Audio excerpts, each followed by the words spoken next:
នេះជា case study មួយដែលដកស្រង់ចេញពីរឿងពិតរបស់អ្នកជំងឺរបស់ Dr. Don Bradley កាលពី7ឆ្នាំមុនដែលពុលសារធាតុបារតនៅក្នុង skin care វីដេអូនេះធ្វើឡើងមិនមែនក្នុងន័យវិទ្យាសាស្ត្រប៉ុន្តែជាការដាស់តឿនក្រោយរំលឹកដល់បងប្អូនទាំងអស់គ្នាជាពិសេសស្ត្រីគ្នាយើងដែលនិយមប្រើ skin care ជាប្រចាំហេតុអីសារធាតុបារតមាននៅក្នុង skin care ចា៎ព្រោះថាដូចវីដេអូមុនដែលខ្ញុំបានរំលឹកអញ្ចឹងសារធាតុបារតគឺវាជួយឲ្យស្បែកសភ្លឺរលោងប៉ុន្តែក្នុង skin care គឺគេមិនឲ្យលើសពី 1.0 ppm ឡើយហើយក្នុងប្រទេសមួយចំនួនគឺគេហាមឃាត់មិនឲ្យប្រើប្រាស់សារធាតុបារតដែលធ្វើឲ្យស្បែកសភ្លឺរលោងដាច់ខាតព្រោះវាធ្វើឲ្យប៉ះពាល់ដល់សុខភាពធ្ងន់ធ្ងរដូចជាប្រព័ន្ធការពាររាងកាយដូចជាខួរក្បាលកលៀនតម្រងនោមអីប៉ុន្តែនៅក្នុង skin care ធូរថ្លៃមួយចំនួននៅតែលួចដាក់សារធាតុបារតនៅក្នុងនោះមកមើលរឿងយើងវិញខ្ញុំសូមហៅកាត់ជនរងគ្រោះដែលជាអ្នកជំងឺនឹងថា BD ថ្ងៃមួយ BD មិនពេញចិត្តជាមួយនឹងសភាពស្បែកមុខរបស់គាត់ខ្លាំងមែនទែនដោយស្បែកមុខរបស់គាត់នឹងមានសភាពខ្មៅស្រអាប់មិនភ្លឺរលោងគាត់ក៏បានយករឿងហ្នឹងទៅនិយាយជាមួយនឹងមិត្តភ័ក្តិគាត់ក៏បានណែនាំឲ្យគាត់ប្រើគ្រីមម្យ៉ាងដែលសម្រាប់លាបបានទាំងយប់និងថ្ងៃគាត់ក៏បានយកគ្រីមនោះទៅសាកដោយមិនបានសួរថាប្រភពច្បាស់លាស់ពីខាងណា ingredient មានអីខ្លះទេចាក្រោយប្រើមួយរយៈទៅគាត់ឃើញថាស្បែកមុខគាត់ក៏ចាប់ផ្ដើមសភ្លឺរលោងមែនចាគាត់សប្បាយចិត្តខ្លាំងមែនតែនហើយគាត់ក៏នៅតែបន្តប្រើគ្រីមនោះជារឿយៗប៉ុន្តែនៅព្រឹកមួយគាត់ងើបឡើងមកគាត់ស្រាប់តែក្អួតចង្អោរគាត់ក៏បានគិតអីច្រើនដែរគាត់គិតថាប្រហែលជាគាត់ពុលចំណីឬក៏គាត់ខ្យល់អីអញ្ចឹងទៅអញ្ចឹងក៏គាត់ខ្ពុលមាត់ហើយលាបគ្រីមចេញទៅធ្វើការធម្មតាប៉ុន្តែប្រហែលថ្ងៃក្រោយមកដៃគាត់ក៏ចាប់ផ្ដើមមានសភាពស្ពឹកដែលធ្វើឲ្យគាត់កាន់ទូរស័ព្ទទៅក៏របូតបន្តមកទៀតគឺគាត់មានសភាពស្ពឹកបបោមាត់ស្ពឹកថ្គាមហើយស្ពឹកម្រាមដៃតិចៗអីចាស្ពឹកម្រាមដៃតិចៗគាត់ក៏បានទៅពិនិត្យជំងឺថាតើគាត់មានបញ្ហាអីបានជាគាត់មានអាការៈបែបហ្នឹងប៉ុន្តែនៅខាងមន្ទីរពេទ្យអត់បានរកឃើញជំងឺអីពីគាត់នឹងទេគាត់ក៏បន្តត្រឡប់ទៅវិញធ្វើការតាមប្រក្រតីប៉ុន្តែថ្ងៃមួយគាត់មានសភាពធ្ងន់ធ្ងរខ្លាំងមែនទែនគឺភ្នែកគាត់ចាប់ផ្ដើមស្វាំងមើលលែងច្បាស់មាត់គាត់ចាប់ផ្ដើមស្ពឹករហូតដល់ហានិយាយលែងរួចជើងគាត់ចាប់ផ្ដើមទន់រហូតដល់ងើបឈរដើរលែងកើតក៏ធ្វើឲ្យគ្រួសារគាត់បញ្ជូនគាត់ទៅមន្ទីរពេទ្យទាំងសភាពធ្ងន់ធ្ងរបែបនេះគាត់ចេញពីពេទ្យមួយចូលពេទ្យមួយចេញពីពេទ្យមួយចូលពេទ្យមួយដោយមិនបានរកឃើញថាគាត់មានជំងឺអីឲ្យជាក់លាក់នោះទេថ្ងៃមួយគាត់បានទៅមន្ទីរពេទ្យមួយក្រុមគ្រូពេទ្យក៏បានពិនិត្យឃើញនៅក្នុងឈាមរបស់គាត់មានសារធាតុបារតរហូតដល់1400 ppm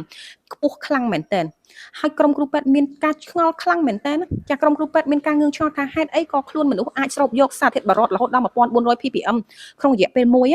គឺអត់អាចទៅរួចទេចាគឺអត់អាចទៅរួចទេគាត់ក៏បានសួរឡើងវិញទៅកាន់អ្នកជំងឺថាហេតុអីបានជាគាត់មានសារធាតុពុលបារតនៅក្នុងខ្លួនខ្ពស់ថ្នាក់នេះតើគាត់ធ្វើការនៅក្នុងរោងចក្រផលិតសំណល់ឬក៏បារតមិនមែនប៉ុន្តែអត់ទេតែគាត់មានទទួលទានអីចម្លែកអត់ហើយការរស់នៅរបស់គាត់នឹងគឺបែបមិនដែរក៏សួរចុះសួរឡើងទៅក្រុមគ្រូពេទ្យក៏បានសួរដល់ការប្រើប្រាស់ skin care ចាសួរដល់រហូតដល់ការប្រើប្រាស់ skin care នឹង BD ក៏គាត់បានប្រាប់ពីថាគាត់បានប្រើគ្រីមម្យ៉ាងចេះនឹងគ្រីមនេះគ្រីមនោះអីចឹងណាអញ្ចឹងក្រុមគ្រូពេទ្យក៏បានយកគ្រីមទាំងអស់ទៅពិនិត្យក៏ឃើញសារធាតុបារតនៅក្នុងគ្រីមដែលគាត់បានមកពីមិត្តភ័ក្តិរបស់គាត់នឹង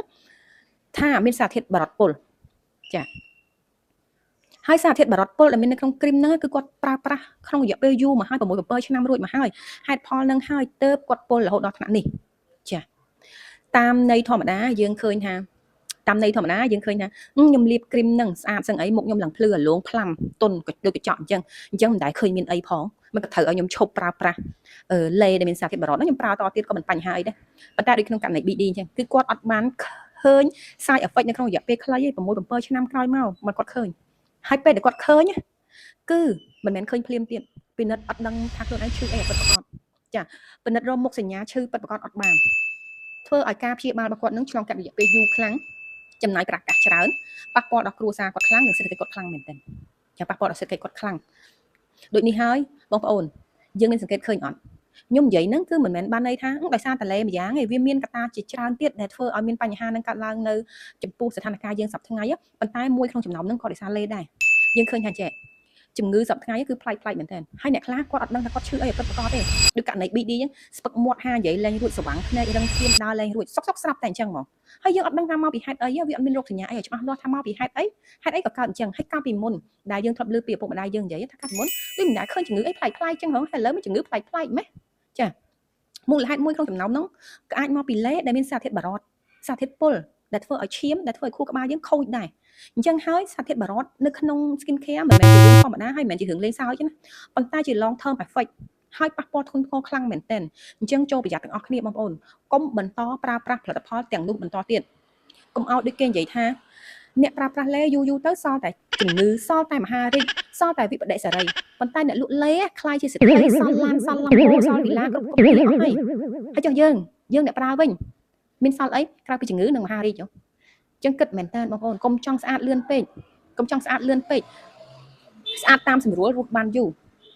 កុំចង់ស្អាតលឿនពេកស្អាតតាមស្រួលរស់បានយូរគឺក៏បើទោះបីមិនរស់បានយូរក៏ការស្លាប់របស់យើងគឺក្នុងសភាពដែលមិនមែនរ៉ាំរ៉ៃចាសាកសម័យមើលមុននឹងស្លាប់ឈឺរ៉ាំរ៉ៃរាប់ឆ្នាំវេទនារាប់ឆ្នាំចាកុំអញ្ចឹងអីហីវាកុំអញ្ចឹងអីហីវាដូចជាអត់ស័ក្តិសមនឹងវាអត់ស័ក្តិសមនឹងតម្លៃទេហើយបើសិនជាបងប្អូនបានឃើញករណី case study ឬក៏រឿងពិតអីដែលស៊ីជម្រៅជាងនេះបងប្អូនអាច comment នៅក្រោមវីដេអូបានអរគុណ